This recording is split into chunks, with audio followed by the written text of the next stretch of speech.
Angiology का संबंध नीचे दिए गए किस सिस्टम से है? क्या स्केलेटल सिस्टम से है, या आर्टिकुलर सिस्टम से है, या इंटीग्यूमिनेटरी सिस्टम से है, या सर्कुलेटरी सिस्टम से है? तो सबसे पहले जानते हैं कि एंजियोलॉजी क्या होता है।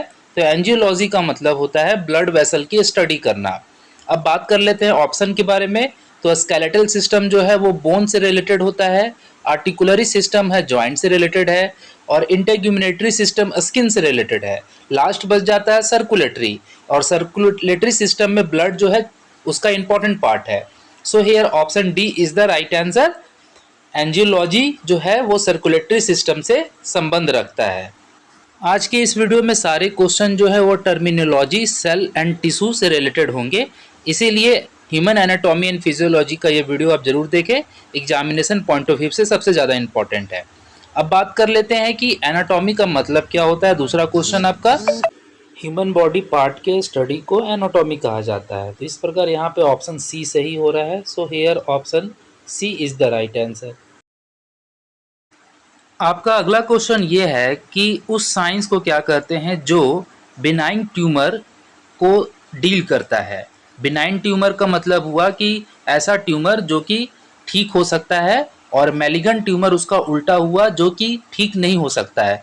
इन दोनों के बारे में जो स्टडी करती है, जो डील करते हैं, उस लॉजी को क्या बोला जाता है? तो क्या उसे इटियोलॉजी बोला जाता है? अब यहाँ पे इटियोलॉजी क्या होती है? तो जब आप किसी डिजीज के बारे में स्टडी करते हैं तो उसे इटियोलॉजी कहा जाता है। ट्यूमरोलॉजी, ट्यूमरोलॉजी नाम का कोई शब्द ही नहीं है। हेमेटोलॉजी, हेमेटोलॉजी जो है जब आप ब्लड की स्टडी करते हैं उसे कहते हैं। अब बच गया ऑन्कोलॉजी, यानी यही सही होगा। सो here option D is the right answer, कि जो ट्यूमर है उसकी स्टडी को ऑन्कोलॉजी कहा जाता है। So here option D is the right answer. आपका अगला क्वेश्चन ये है कि बायोलॉजी के उस ब्रांच को क्या कहते हैं जो फंगी के स्टडी को डील करता है? क्या उसे एल्गोलॉजी कहते हैं? तो एल्गोलॉजी जो है वो एल्गी से संबंधित है। फाइकोलॉजी जो है वो भी एल्गी से ही संबंधित है। माइक्रोबायोलॉजी तो आपका चैप्टर है जिसमें छोटे मोटे सूक्ष्म जीवों के बारे में पढ़ाया जाता है। बच जाता है माइकोलॉजी, यानी यही होगा। सो माइकोलॉजी जो है बायोलॉजी का वह ब्रांच है जो कि फंगी के स्टडी को डील करता है। So here option C is the right answer. आपका अगला क्वेश्चन है कि ऑप्थेल्मोलॉजी का स्टडी को जो है वो किससे संबंधित है? क्या आंखों से संबंधित है, या नोज से संबंधित है, या थ्रोट से, या इनमें से कोई नहीं? तो जो ऑप्थेल्मिक वर्ड है वो आई से संबंधित है। तो इस तरह से यहाँ पर आई सही ऑप्शन हुआ। So here A is the right answer. आपका अगला क्वेश्चन है कि सेल की डिस्कवरी किसने की थी? बहुत ही कॉमन सा क्वेश्चन है और आपने जरूर पढ़ा होगा अपने स्कूलिंग में। तो रॉबर्ट हुक ने सेल खोज की थी। कब की थी? 1665 में। यहाँ ऑप्शन में एक और वर्ड बहुत ज़्यादा इंपॉर्टेंट है, रॉबर्ट ब्राउन। रॉबर्ट ब्राउन ने किसकी खोज की थी? तो उन्होंने की थी न्यूक्लियस की खोज, आपको याद रखना चाहिए। तो यहाँ पर ऑप्शन ए सही हो रहा है, रॉबर्ट हुक जिन्होंने सेल की खोज की थी। सो here option A is the right answer. आपका अगला क्वेश्चन है कि निमेटोसिस्ट क्या है? क्या वो सेल है, क्या वो ग्रुप ऑफ सेल है, क्या वो ऑर्गेन है, या फिर सेल का पार्ट है?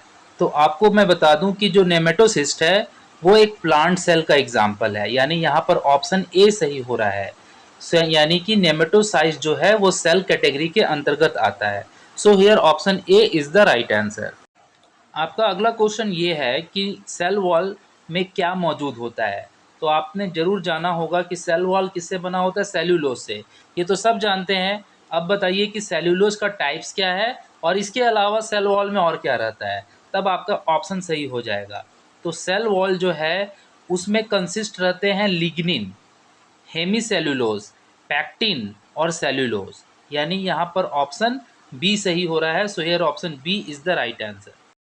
आपका अगला क्वेश्चन ये है कि इनमें से कौन सेल मेम्ब्रेन में बहुत ही जल्दी घुस जाता है, यानी कि डिफ्यूज हो जाता है? तो यहाँ पर सही आंसर होगा कार्बन डाइऑक्साइड। कार्बन डाइऑक्साइड जो है उसका डिफ्यूजन रेट जो है अन्य के मुकाबले बहुत ही ज़्यादा है। So here option A is the right answer, CO2। आपका अगला क्वेश्चन ये है कि the power house of the cell क्या है? इसका आंसर आप कमेंट बॉक्स में बता दीजिएगा। बहुत ही इजी क्वेश्चन है। उसके बाद मैं आपको बता दूंगा कि आपने सही जवाब दिया है या गलत जवाब दिया है।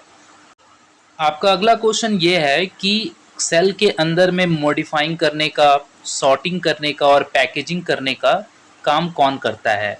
और ये जो पैकेजिंग होती है, सॉर्टिंग होती है और मॉडिफाइंग होती है, ये प्रोटीन की होती है। यानी प्रोटीन का पैकेजिंग कौन करता है, प्रोटीन का सॉर्टिंग कौन करता है और मॉडिफाइंग कौन करता है? तो इसका सही आंसर क्या होगा? तो इसका सही आंसर होगा गोल्जी बॉडीज। गोल्जी बॉडीज एक ऐसा ऑर्गेनल्स है जो सेल के अंदर प्रोटीन की पैकेजिंग, सॉर्टिंग और मॉडिफाइंग के लिए जिम्मेदार है। So here option B is the right answer. आपका अगला क्वेश्चन ये है कि सेल जो है प्लाज्मा मेम्ब्रेन से बना होता है, इसमें मुख्य रूप से क्या होते हैं अधिक मात्रा में? तो इसका सही आंसर होगा लिपिड और प्रोटीन।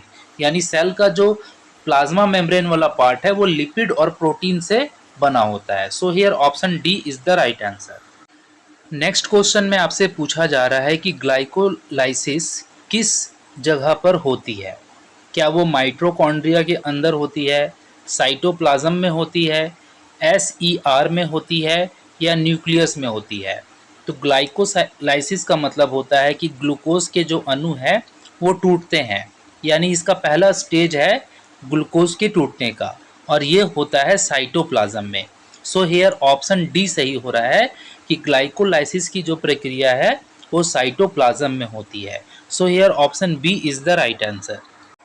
आपका अगला क्वेश्चन है कि सबसे ज़्यादा फास्ट सेल डिवीज़न नीचे दिए गए ऑप्शन में किस में होती है? तो फास्ट सेल डिवीज़न सबसे ज़्यादा तो होती है हमारे लीवर में। लीवर अगर आधा भी खराब हो गया तो इतना उसका फास्ट सेल डिवीज़न है कि वो ठीक हो जाता है 24 घंटे के अंदर, लेकिन वो तो ऑप्शन में नहीं है। तो यानी दूसरा सबसे ज़्यादा फास्ट सेल डिवीज़न किस में होता है? तो वो होता है इपिथीलियल टिश्यू में। यानी अगर लीवर रहता तो वो सही हो जाता है, लीवर वाले टिश्यू, लेकिन यहाँ पे इपिथीलियल टिश्यू है, लीवर है नहीं, तो यहाँ पर ऑप्शन ए सही होगा। और अगर क्वेश्चन रहता कि किस जगह पर सेल डिवीज़न होता ही नहीं है, तो वह है आपका नर्वस टिश्यू। यानी कि हमारे जो न्यूरॉन है वहाँ सेल डिवीज़न नहीं होते हैं।